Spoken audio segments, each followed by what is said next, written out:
পশ্চিমবঙ্গ একসময় যেটা ছিল ভারতের শিল্প আর সংস্কৃতির একটা প্রাণকেন্দ্র, কিন্তু আজ কেন এর ভবিষ্যৎ নিয়ে এত প্রশ্ন উঠছে?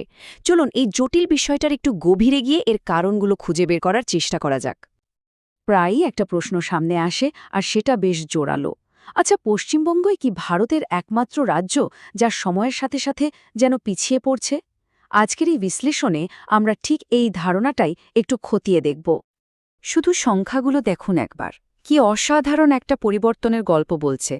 ভাবুন তো, যে রাজ্য এক সময় ভারতের মোট শিল্প উৎপাদনের প্রায় ২৭% নিয়ন্ত্রণ করত, আজ সেটা ৪%-এরও নিচে নেমে এসেছে। আর মাথাপিছু আয়ের ক্ষেত্রেও ঠিক তাই। যেটা একসময় জাতীয় গড়ের চেয়েও বেশি ছিল, এখন সেটা অনেকটাই কম। আর এটা যে শুধু ইতিহাসের কথা তা কিন্তু নয়। একেবারে সাম্প্রতিক তথ্যও বলছে যে ২০১৬ থেকে ২০২২ সালের মধ্যে প্রায় ৩০ লক্ষ কাজ হারিয়েছে অসংগঠিত ক্ষেত্রে। আর এটা এমন একটা সময় হয়েছে যখন কিনা ভারতের অন্যান্য রাজ্য লক্ষ লক্ষ নতুন কাজ তৈরি করছে। তাহলে প্রশ্নটা হলো, একসময়ের এই শিল্প পাওয়ার হাউস এই জায়গায় পৌঁছালো কিভাবে? এর শিকড়টা কিন্তু বেশ গভীরে আর কয়েক দশক ধরে ছড়ানো। দেখুন, পশ্চিমবঙ্গের এই শিল্পহীনতার কারণ কিন্তু কোনো একটা ঘটনা নয়। এটা আসলে পরপর কয়েকটা বড় আঘাতের ফল। শুরুটা হয়েছিল ৪৭-এর দেশভাগ দিয়ে, যা পাট শিল্পকে তার কাঁচামাল থেকে পুরোপুরি আলাদা করে দেয়। এরপর এলো মালবাহী ভাড়ার সমতাকরণ নীতি, আর তারপর উগ্র ট্রেড ইউনিয়নবাদ। একটার পর একটা ধাক্কা রাজ্যের শিল্পভিত্তিকে একদম নাড়িয়ে দিয়েছিল। এখানেই ঘেরাও শব্দটা খুব গুরুত্বপূর্ণ। এটা কিন্তু আর কারখানার গেটের বাইরে সাধারণ ধর্মঘট ছিল না। এটা ছিল আরও অনেক বেশি আক্রমণাত্মক একটা কৌশল, যেখানে ম্যানেজার বা কর্মকর্তাদের তাদের অফিসেই আটকে রাখা হতো। আর স্বাভাবিকভাবেই এটা বিনিয়োগকারীদের মনে একটা বিরাট ভয় ধরিয়ে দিয়েছিল।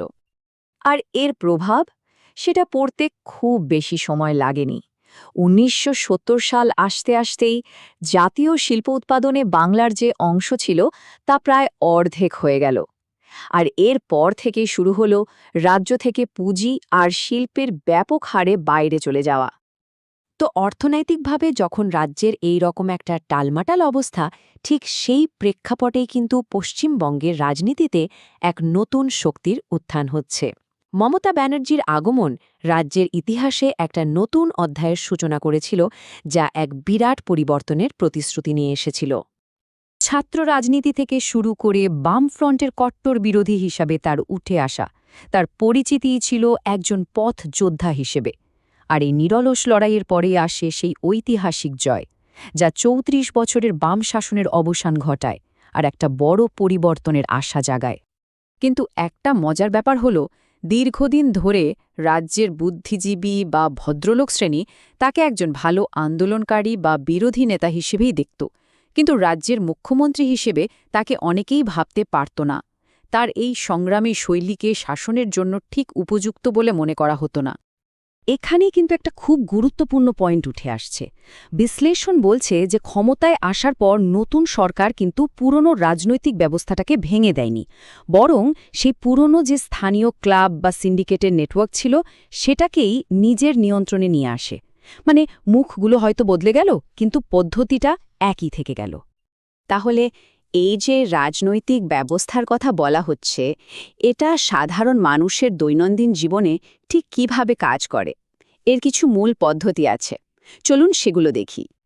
তৃণমূল স্তরে ক্ষমতার এই খেলাটা বুঝতে গেলে কাটমানি শব্দটা বোঝা খুব জরুরি।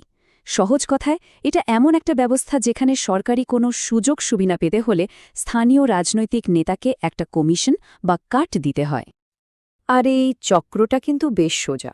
ধরুন, সরকার একটা প্রকল্প ঘোষণা করল, স্থানীয় নেতা ঠিক করবে কে সেই সুবিধাটা পাবে, আর সেই সুবিধা পাওয়ার জন্য সুবিধাভোগীকে ওই নেতাকে একটা কার্ড দিতে হবে।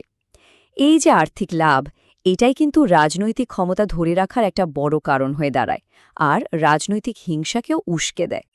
অর্থনীতি আর রাজনীতির এই সব পরিবর্তনের পাশাপাশি রাজ্যের জনসংখ্যার মধ্যেও কিন্তু একটা বড় পরিবর্তন লক্ষ্য করা গেছে।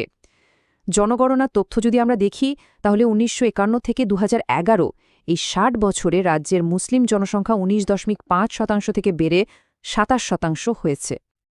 আর এই জনসংখ্যা পরিবর্তনের একটা সম্ভাব্য কারণ হিসেবে আন্তঃসীমান্ত চলাচল বা ক্রস বর্ডার মুভমেন্টের কথা বলা হয়েছে। ভারত-বাংলাদেশ সীমান্তে বেড়া দেওয়ার কাজ যে এখনও সম্পূর্ণ হয়নি, সেই চ্যালেঞ্জগুলোর কথাও এই প্রসঙ্গে উঠে আসে। তো এই অর্থনৈতিক, রাজনৈতিক এবং সামাজিক দিকগুলো দেখার পর আসল প্রশ্নটা হলো, পশ্চিমবঙ্গের ভবিষ্যৎটা ঠিক কী? পূর্বাভাসটা কিসের ইঙ্গিত দিচ্ছে?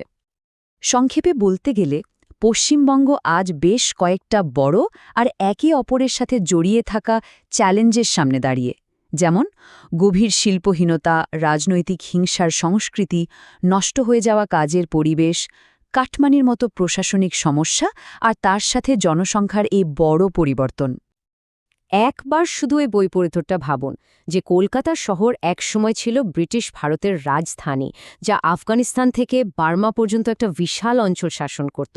আজ সেই রাজ্যের মানুষই কাজের খোঁজে রাজ্য ছেড়ে বাইরে চলে যাচ্ছে। কি বিরাট একটা ফারাক!